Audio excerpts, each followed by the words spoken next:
ಸಹಿತ ಸೃಷ್ಟಿ ಮಾಡುವಂಥ ನಿರುದ್ಯೋಗಿಗಳನ್ನು ಸೃಷ್ಟಿ ಮಾಡೋ ಕೇಂದ್ರವೂ ಇದಾಗಿದೆ. ಯಾಕಂದ್ರೆ ಅಭ್ಯಾಸ ಮಾಡುವಂಥ ಸಮಯದಲ್ಲೇ ಈ ಗ್ರೇಡ್ ಬೆನ್ನು ಹತ್ತಪ್ಪ ಅಂದ್ರೆ ಗ್ರೇಡ್ ಗೀಳು ಹತ್ತಂದ್ರೆ ಆ ವ್ಯಕ್ತಿತ್ವ ಹಾಳಾಗಿ ಹೋಗ್ತದೆ ಅನ್ನೋಂಥದ್ದು ನಾವು ಮೇಲ್ಮೇಲೆ ನೋಡ್ತಾ ಇರ್ತೀವಿ. ಹೀಗಾಗಿ ಏನೂ ಇರಲಿ, ಈ ಒಂದು RCB ಇವತ್ತು ಸಾಯಂಕಾಲ ಸ್ಟಾರ್ಟ್ ಆಗ್ತದೆ. RCB ವರ್ಸಸ್ ಈ ಒಂದು ಹೈದರಾಬಾದ್ ಸನ್ರೈಸರ್ಸ್ ಇವ್ರ ಮಧ್ಯದ ಇದರಲ್ಲಿ ಯಾರು ಗೆಲ್ತಾರ ಯಾರು ಸೋಲ್ತಾರ ಅದು ನಂತರದ ಈಗ ಆರಂಭ ಆಯಿತು. ಇದು ಮುಗಿಬೇಕಾದ್ರೆ ಹೋಗ್ತದೆ ದಿನಗಳು.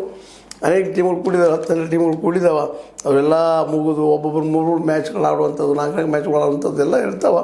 ಅದ್ರಲ್ಲಿ ಗೆದ್ದು ದಾಟಿ ಬರೋದು, ನಂತರ ಲಾಸ್ಟಕ್ಕೆ ಗೆಲ್ಲುವಂಥದ್ದು ಇವೆಲ್ಲವೂ ಇವು ನಡೆಯೋದ್ರಿಂದ ಒಂದಂತೆ ಲಾಭ ಆಗ್ತದೆ. ಇಷ್ಟೊಂದು ಸತ್ಯ.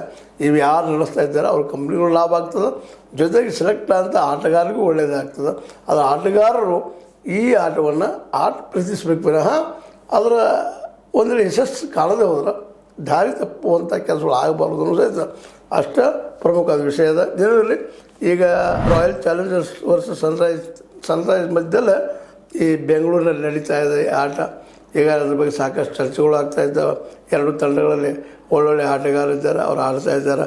ಅದೇ ಕಾಲಕ್ಕೆ ಇಲ್ಲಿ RCB ಅವತ್ತಿಂದ ವಿರಾಟ್ ಕೊಹ್ಲಿ ಅವರು ಆಡುವಂಥ ಸಾಧ್ಯತೆಗಳೆಲ್ಲ ಇದ್ದಾವೆ. ಅದೇ ಕಾಲಕ್ಕೆ ಸನ್ರೈಸರ್ಸನ್ನು ಒಳ್ಳೆಯ ಟೀಮ್ ಅದ. ಅಲ್ಲಿ ಇಶಾನ್ ಕಿಶನ್ ಅಂತ ಹುಡುಗರು, ಅಭಿಷೇಕ್ ಶರ್ಮಾ ಅಂತೇಳಿ, ಮುಂದೆ ಉಳಿದ ಬೇರೆ ದೇಶದಿಂದ ಬಂದಂಥ ಟ್ರಾವಿಸ್ ಹೆಡ್ ಅನ್ನಂಥರು, ಲಿಯಾಮ್ ಲಿಂಗ್ಸ್ಟೋನ್ ಅಂತೇಳಿ ಹಿಂಗೆ ಅನೇಕ ಆಟಗಾರರು ಇಲ್ಲಿದ್ದಾರೆ. ಅದೇ ಕಾಲಕ್ಕೆ ಬೆಳಗಾವಿ RCBಯಿಂದ ವಿಶೇಷವಾಗಿ ರಜತ್ ಪಾಟೀದಾರ್ ಲಾಸ್ಟ್ ಟೈಮ್ ಗೆದ್ದಂಥ